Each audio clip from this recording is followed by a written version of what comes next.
আজকে আমরা একটা গভীর আলোচনায় যাব। বিষয়টা হলো ইসলামে আল্লাহর ন্যায় বিচারের ধারণা, তবে আমরা একটু অন্যরকম দৃষ্টিকোণ থেকে দেখব। বিশেষ করে কোরআনের সূরা বাকারার 31 থেকে 33 নম্বর আয়াতের একটা ঘটনার নিরিখে। হ্যাঁ, আর এটার জন্য আমরা একটা নির্দিষ্ট উৎস ব্যবহার করছি, তাই না? ঠিক, উৎসটা হলো সংশয় চিন্তার মুক্তির আন্দোলন নামের একটা ওয়েবসাইট। ওখানে একটা প্রবন্ধ আছে, আমরা সেটার বিশ্লেষণ এখানে তুলে ধরব।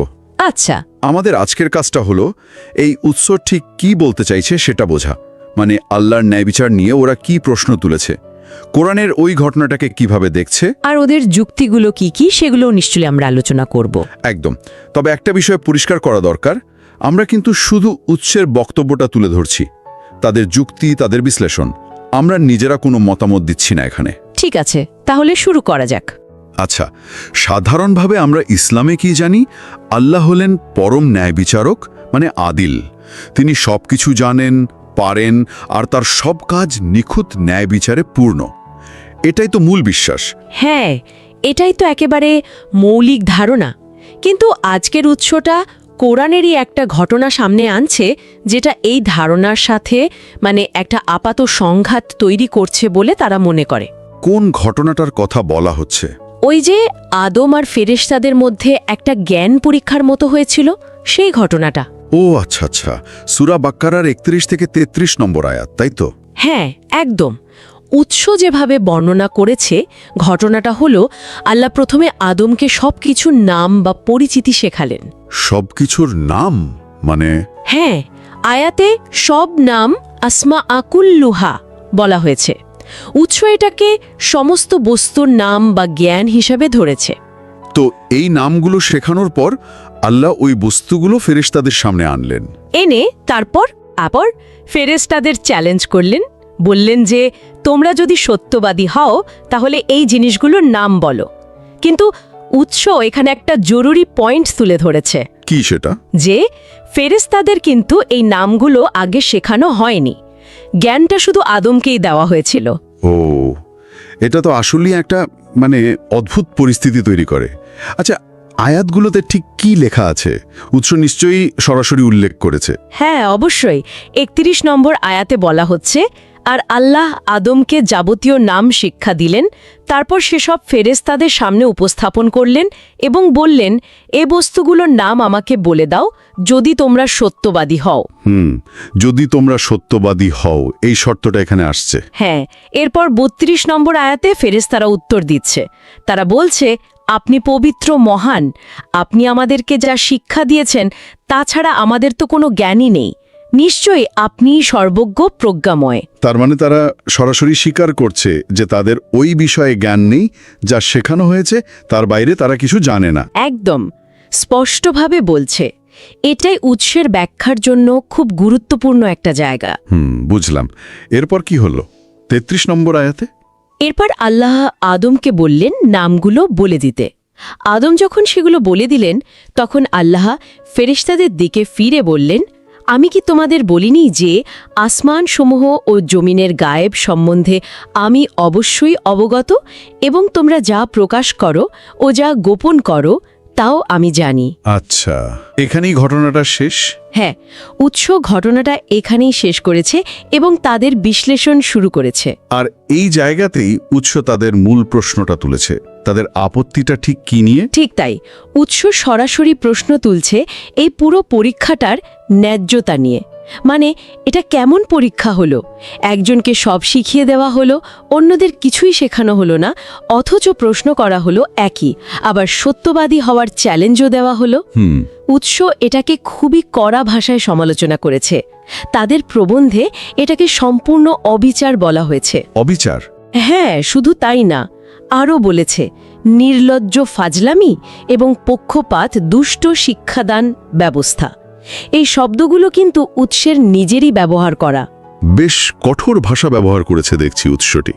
তাদের এই কথাটা বোঝানোর জন্য কি কোনো উদাহরণ বা যুক্তি দিয়েছে তারা? হ্যাঁ, দিয়েছে। একটা খুব সহজ উদাহরণ ব্যবহার করেছে যুক্তিটা বোঝানোর জন্য। ধরুন, ক্লাসের একজন শিক্ষক আছেন। আচ্ছা। তিনি ক্লাসে একটা বিষয় পড়ালেন না, কিন্তু একজন ছাত্রকে আলাদা করে প্রাইভেট পড়িয়ে সেই বিষয়টা খুব ভালো করে শিখিয়ে দিলেন।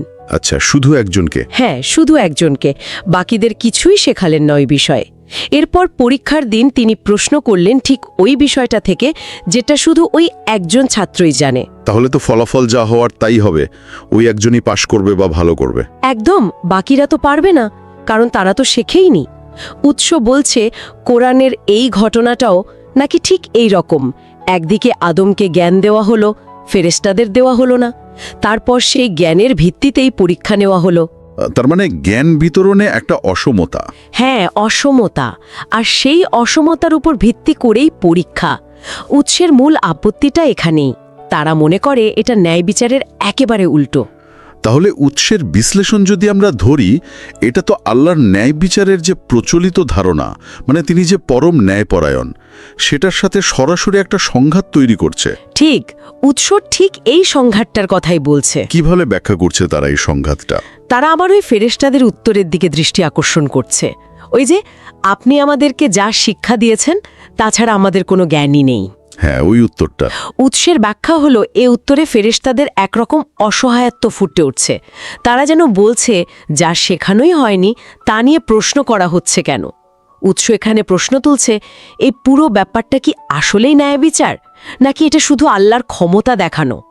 ক্ষমতা প্রদর্শন।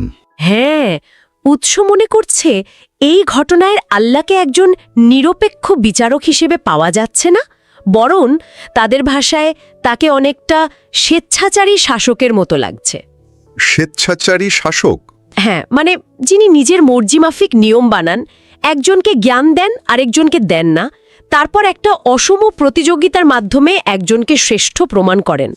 উৎসের চোখে এটা ন্যায় বিচার নয়, বরং ক্ষমতার একতরফা ব্যবহার। তারা কি এটাও বলছে যে ফেরেশতাদের উত্তরটা আসলে আল্লাহর এই পদ্ধতির মানে অসারতা প্রমাণ করে? হ্যাঁ, কিছুটা সেদিকেই ইঙ্গিত করছে। মানে ফেরেশতারা তো নিজেদের জ্ঞানের সীমাবদ্ধতার কথা বলেই দিয়েছে। এটা তো আসলেই একটা মানে বেশ গভীর এবং বিতর্কিত বিশ্লেষণ। তার মানে উৎস বলতে চাইছে যে ইসলামে আল্লাহর ন্যায় বিচারের যে ধারণাটা আমরা সাধারণত শুনি বা বিশ্বাস করি, সেটার ভিত্তি কোরআনের ভেতরেই এই ধরনের ঘটনার মাধ্যমে দুর্বল হয়ে পড়ছে। মানে উৎসের মতে? হ্যাঁ, উৎসের মতে। কারণ ঘটনাটা তাদের ব্যাখ্যা অনুযায়ী সাধারণ নৈতিকতা বা ফেয়ার প্লের ধারণার সাথে মিলছে না। হ্যাঁ, উৎসের চূড়ান্ত অবস্থানটা ঠিক এরকমই। তারা বেশ জোর দিয়েই বলছে যে আদম আর ফেরেশতাদের এই ঘটনাটা যদি আমরা সরলভাবে দেখি, মানে আক্ষরিক অর্থে নেই, তাহলে সেখানে আল্লাহর ন্যায় বিচারের চেয়ে তার পক্ষপাতিত্বই বেশি চোখে পড়ে। পক্ষপাতিত্ব? হ্যাঁ, জ্ঞান দেবার ক্ষেত্রে এই যে অসমতা, আদমকে শেখানো হলো, ফেরেশতাদের হলো না, আর তারপর সেই জ্ঞানের ভিত্তিতে পরীক্ষা, এই পুরো প্রক্রিয়াটাকে উৎস কোনোভাবেই ন্যায় বিচারের নমুনা মানতে রাজি নয়। তারা এটাকে কি বলছে তাহলে? তারা এটাকে সরাসরি ক্ষমতার অপব্যবহার বা অ্যাবিউজ অফ পাওয়ার হিসেবে দেখছে। তাদের শেষ কথা হলো এই ঘটনাটা ইসলামে আল্লাহর পরম ন্যায় বিচারের যে ধারণা আছে সেটার সাথে মেলে না, বরং সাংঘর্ষিক। তাহলে পুরো আলোচনাটা যদি একটু গুছিয়ে বলি, আজকের উৎস মানে সংশয় ওয়েবসাইটের প্রবন্ধটি কোরআনের সূরা বাকারার 31 থেকে 33 নম্বর আয়াতের একটা ঘটনাকে বিশ্লেষণ করেছে এবং তারা এই সিদ্ধান্তে এসেছে যে সেখানে যে পরীক্ষাটা দেখানো হয়েছে সেটা আল্লাহর পরম ন্যায় বিচারের যে প্রচলিত ধারণা সেটার সাথে ঠিক খাপ খায় না। তাদের চোখে আদমকে বিশেষ জ্ঞান দেওয়া আর ফেরেশতাদের তা না দিয়ে একই বিষয়ের পরীক্ষা নেওয়া, এটা এক ধরনের পক্ষপাত এবং নিশ্চক ক্ষমতার প্রদর্শন। হ্যাঁ, উৎস তাই মনে করে। তাদের ভাষাতেই যদি বলি, তারা লিখেছে এটি কোনোভাবেই ন্যায় বিচার নয়, বরং এক প্রকার ক্ষমতার অপব্যবহার হিসাবে চিত্রিত করতে হয়।